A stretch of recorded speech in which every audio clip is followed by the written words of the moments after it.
Movie की शुरुआत होती है और हमें एक लड़के को दिखाया जाता है जिसका नाम वेट होता है। वह बताता है कि यह 2045 का साल चल रहा है और इस साल में सभी लोग अपने काम से मतलब रखते हैं। कोई भी इंसान किसी के भी साथ नहीं होता है। वह बताता है कि 2040 में हॉलिडे और मोरोस नाम के दो वैज्ञानिक ने मिलकर ग्रेगेरियस नाम के गेम की शुरुआत की थी और आज के समय में सभी लोग अपनी निजी जिंदगी से ज्यादा उस गेम में रहना पसंद करते हैं। उसके बाद वेड अपना गैजेट पहनता है और सीधा उस गेम के अंदर चला जाता है। गेम के अंदर हम उसके अवतार को देखते हैं जिसका नाम परजीवन होता है। वेड बताता है कि हम लोग इस गेम के अंदर कहीं भी जा सकते हैं और कुछ भी कर सकते हैं, पर यदि आप किसी से लड़ते हुए मारे जाते हैं तो आपका अवतार तो जिंदा रहेगा पर आप वह सब कुछ खो दोगे जो आपने इस गेम के अंदर कमाया होता है। उसी गेम के अंदर हम परजीवन के दोस्तों को देखते हैं जिनका नाम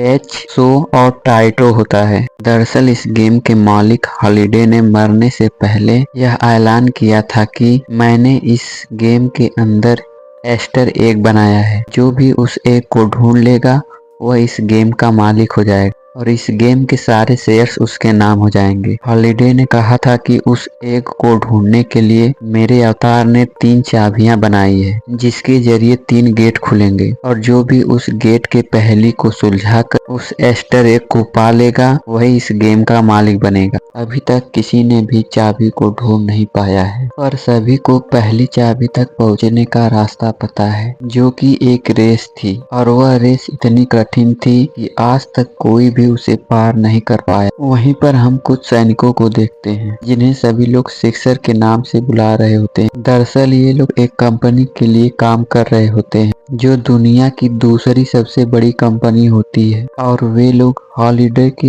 इस गेम को जीतकर नंबर 1 बनना चाहते थे और उस कंपनी के मालिक का नाम नोनल होता है जो बहुत ही कमीना इंसान होता है। रेस शुरू होने में कुछ समय बचा होता है तभी परजीवन को एक लड़की दिखाई देती है जिसका नाम आर्टमस होता है। थोड़ी देर में रेस शुरू हो जाती है और सभी लोग रेस को जीतने के लिए अपनी पूरी ताकत लगा देते हैं, पर रास्ते में बहुत से ट्रैप होने के कारण उन्हें रेस जीतने में बहुत मुश्किल हो रही होती है। इस रेस का सबसे बड़ा ट्रैप एक डायनासोर और कॉन्ग होते हैं। डायनासोर सभी को बहुत बुरी तरह मार रहा होता है पर परजीवन उससे बचकर आगे निकल जाता है और जैसे ही मंजिल तक पहुंचने वाला होता है उसी समय वह कॉन्ग उसके आगे आ जाता है और परजीवन अपनी गाड़ी को रोक देता है। तभी उसे आर्टमस आती हुई दिखाई देती है। वह उसे रुकने को कहता है पर वह नहीं रुकती है। तब परजीवन उसे पकड़कर नीचे खींच देता है और कॉन्ग उसकी बाइक को पकड़कर तोड़ देता है।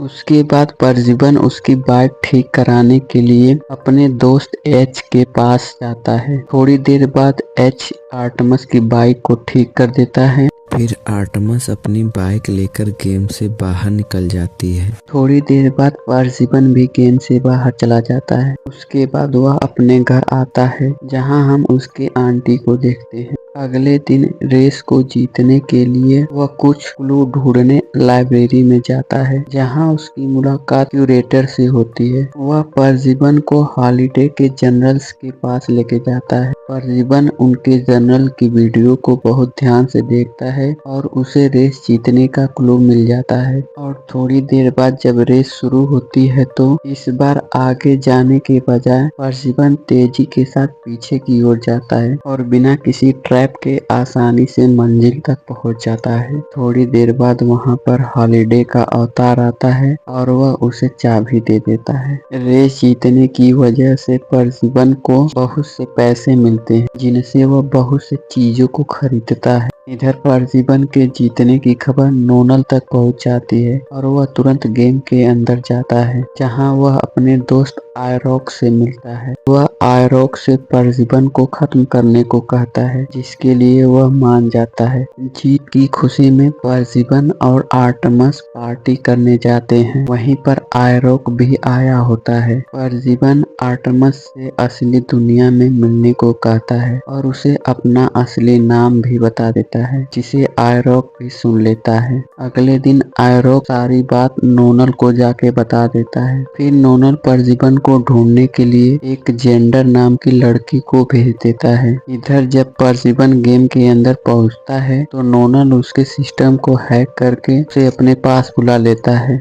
और उससे कहता है कि तुम मेरी कंपनी को ज्वाइन कर लो, मैं तुम्हें बहुत सारे पैसे दूंगा। पर पर्सिबन उससे तुरंत मना कर देता है। तब नोनल पर्सिबन को उसका असली नाम बताता है और उससे कहता है कि मेरे लोग जल्द ही तुम्हारे घर पर पहुंचकर उसे उड़ा देंगे, जिसे सुनकर वह तुरंत घर की तरफ दौड़ने लगता है। लेकिन जब तक वह वहां पहुंचता तब तक एक बहुत बड़ा धमाका होता है, जिसमें उसकी आंटी की मौत हो जाती है। उसी समय एक आदमी पर्सिबन को पकड़कर एक लड़की के पास ले आता है, जिसे देखकर वह समझ जाता है कि यह आर्टेमस ही है। आर्टेमस उसे बताती है कि मेरा असली नाम समांथा है। वे दोनों अगली चाबी के बारे में एक दूसरे से बात करते हैं और तभी उन्हें उसका क्लू पता चल जाता है। तब वे दोनों तुरंत अपने दोस्तों के साथ गेम के अंदर पहुंचते हैं। क्यूरिएटर की मदद से उस चाबी की जगह पर पहुंच जाते हैं, जहां चाबी को लेने के लिए आर्टेमस आगे बढ़ती है और थोड़ी देर बाद वहां पर हॉलिडे का अवतार आ जाता है, जो उसे वह चाबी दे देता है। उसी के साथ पर्सिबन और उसके दोस्त भी अगली चाबी पा जाते हैं। अगले दिन नोनल को पर्सिबन के बारे में पता चल जाता है और वह अपने लोगों को उसे पकड़कर लाने के लिए भेज देता है। पर जब वे लोग पर्सिबन को पकड़ने पहुंचते हैं तब आर्टेमस उसे वहां से भगाकर अपने आप को उनके हवाले कर देती है। इधर पर्सिबन बहुत तेजी के साथ भाग रहा होता है, तभी उसे एक लड़की पकड़ लेती है, जिससे बात करने पर वह उसे पहचान जाता है। दरअसल यह लड़की उसके गेम का दोस्त एच होता है। वह लड़की उसे लेकर एक गाड़ी के पास पहुंचती है, जहां उसके बाकी दोस्त सो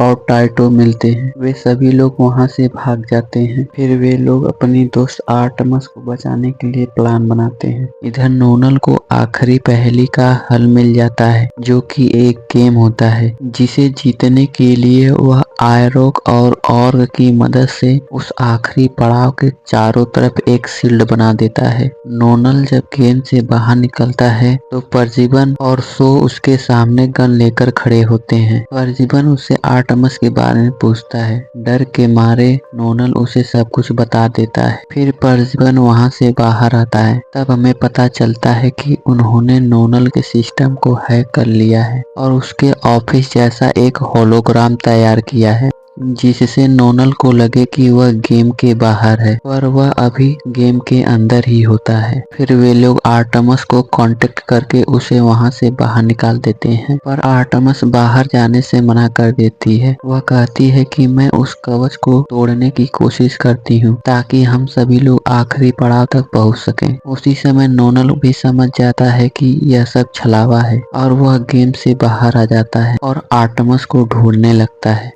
इधर पर्सिबन अपने दोस्तों के साथ आखिरी पड़ाव तक पहुंच जाता है और वहां से एक लाइव वीडियो चलाता है, जिसमें वह उस गेम के सभी लोगों से उस शील्ड को तोड़ने और उसका साथ देने के लिए बुलाता है। उस वीडियो को देखकर सभी लोग वहां पर पहुंच जाते हैं और उस शील्ड पर हमला करने लगते हैं। इधर आर्टेमस भी उनके पोर्टल की मदद से शील्ड के अंदर चली जाती है और एक स्पीकर की मदद से मंत्र बोलती है, जिससे वह शील्ड टूट जाती है और एक घमासान लड़ाई होने लगती है, जिसे देखकर नोनल बहुत गुस्सा हो जाता है और वह अपने असली अवतार को बाहर निकालता है, जो कि एक मेका गॉडजिला होता है। तभी टाइटो उसे रोकने के लिए पहुंचता है, पर उसके सामने टिक नहीं पाता है। तब वहां पर एंट्री होती है सो की, जो कि एक गार्डियन के रूप में वहां आता है और नोनल को बहुत बुरी तरह मारने लगता है। पर वह भी ज्यादा देर तक उसके सामने टिक नहीं पाता है और नोनल उसे मार देता है। उसी समय एच आर्टमस को लेकर वहां पहुंच जाता है, जो एक बम की मदद से नोनल को मार देती है। तब सो और परजीवन आखिरी पड़ाव तक पहुंच जाते हैं। उसी समय नोनल और आयरोक वहां आकर सो को पकड़ लेते हैं। नोनल परजीवन से कहता है, तुम यह गेम जीतकर वह चाबी मुझे दे दो, मैं तुम्हें 5 करोड़ रुपए दूंगा। पर परजीवन ऐसा करने से मना कर देता है। तब नोनल एक बम निकालता है जो इतना खतरनाक होता है कि के फटने से उस गेम के सारे अवतार मर जाएंगे। इससे पहले नोनल कुछ करता,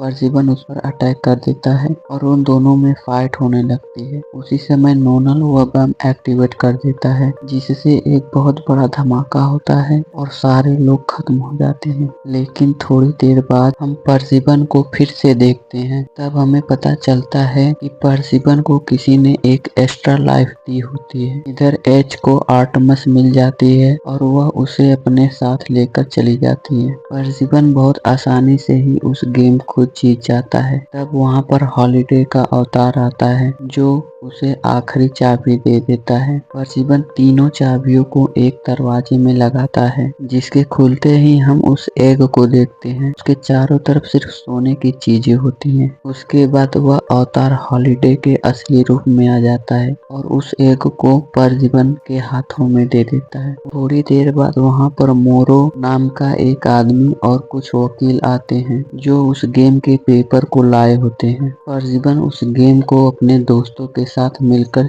चलाने का फैसला लेता है। अंतिम सीन में परजीवन मोरो से बात कर रहा होता है। उसी समय मोरो परजीवन को एक सिक्का देता है, जिसे देखकर वह जान जाता है कि इन्होंने ही उसे एक्स्ट्रा लाइफ दी होती है। यह मोरो वही एक्यूरेटर होता है जो हॉलिडे की सारी चीजों को परजीवन को दिखाता था। और इसी सस्पेंस के साथ यह मूवी यहीं पर समाप्त हो जाती है।